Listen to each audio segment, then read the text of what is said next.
The Honourable Mary Ann Street. I rise yet again to speak to the Trade Safeguard Measures Bill.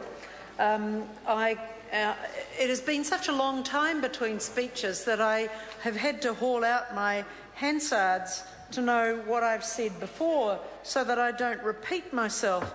But Mr. Chairman, following on from my colleague, the Honourable Phil Goff, it really is very testing for those of us on this side of the House who support the bill and who have wanted it to go through in a timely way, to now find ourselves again at the fag end, as T.S. Eliot would say, of the evening, trying to get this thing through. We are dealing with Part 2, miscellaneous matters. Mr. Chairman, I'd like to raise a couple of miscellaneous matters of my own. We've dealt with, just a few moments ago, the Minister's SOP, supplementary order paper that amended a number of the existing clauses. I'd just like to draw to the House's attention that those of us who never throw anything away can also lay our hands on a supplementary order paper in the name of the Honourable John Banks that was dated Thursday, 29th of March 2012. Thursday, 29th of March 2012, and it is supplementary order paper number 17. Number 17, so that is the 17th SOP in the term of the Parliament post the 2011 election. Then we have dealt with, the one I have in front of me currently, is the supplementary order paper in the name of the Minister sitting in the chair at the moment, which is dated Wednesday, 29th of January 2014, and its number is number 409. So somewhere between number 17, put up by John Banks, and number 409, put up by the Honourable Craig Foss, the Minister forgot to promote, the original Minister forgot to promote this piece of legislation. Mr. Chairman, at the end of the bill, as it is before us, Part 2 is barely 2 pages long, but right at the end, there's a little codicil about the legislative history of the bill. And as the Honourable Phil Goff said a moment ago, this bill was ready to go on the 9th of September 2008.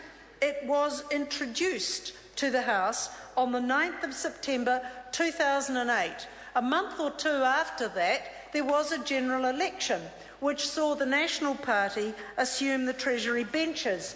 The point of assuming the Treasury benches is to pick up, one of the points, is to pick up the legislation that has been left over previously, particularly if it's legislation on which there is no disagreement or at least majority support between Labor and National in the House, and just pump it through. There is no reason why we should be debating Part 2, miscellaneous matters, on the 18th of February in 2014.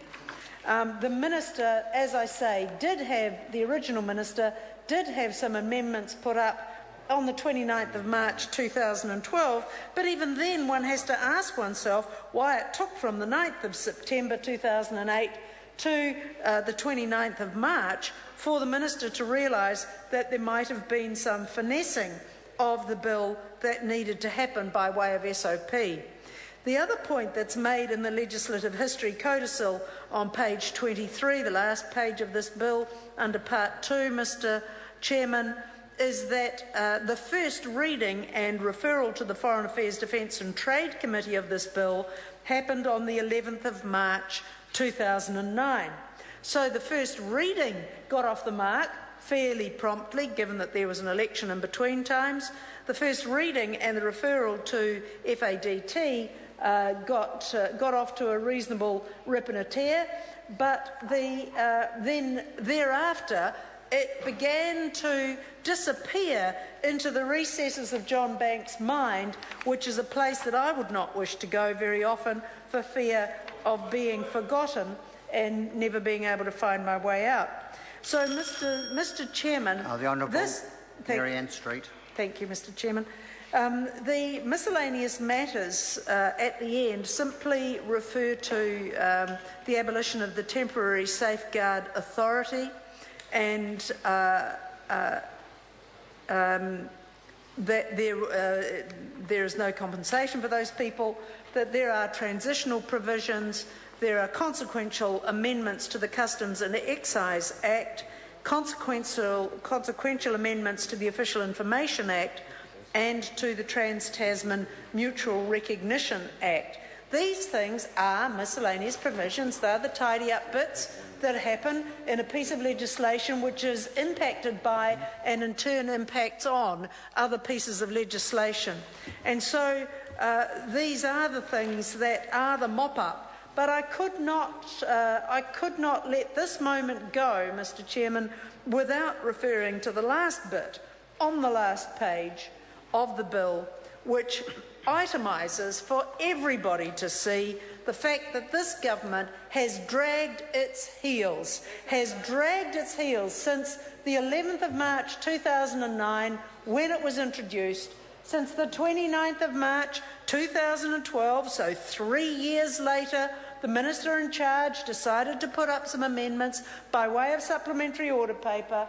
Then we have gone on after that to the 29th of January 2014, when the current Minister in charge has put up additional supplementary order paper amendments. So that would lead me to believe that even the amendments put up by the Minister in 2012, so 2 years ago, were not sufficient and needed tidying up by another Minister.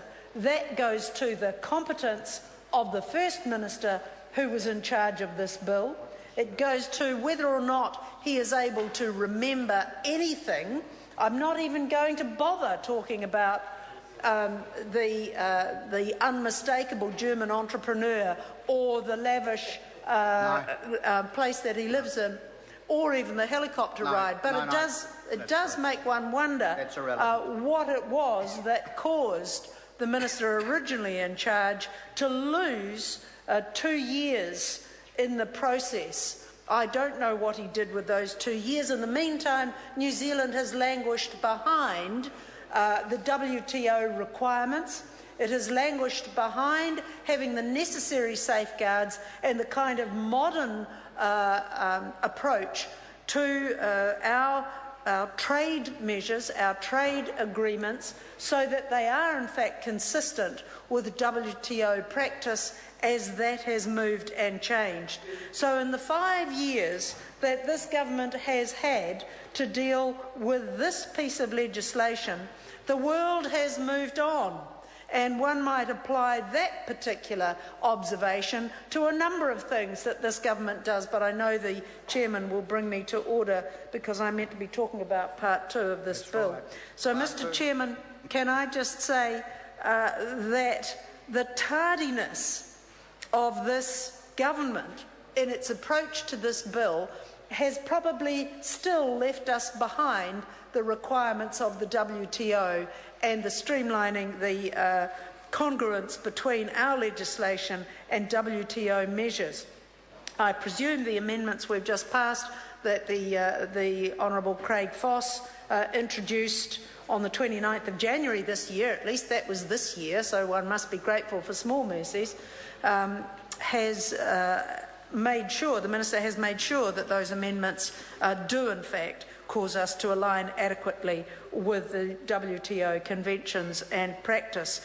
Mr. Chairman, this has been a chapter of errors. This should have been simple, it should have been swift, it should have been a no-brainer, and this government has dragged it out for 5 years, 5 long years, for no good purpose. Thank you, Mr. Chairman.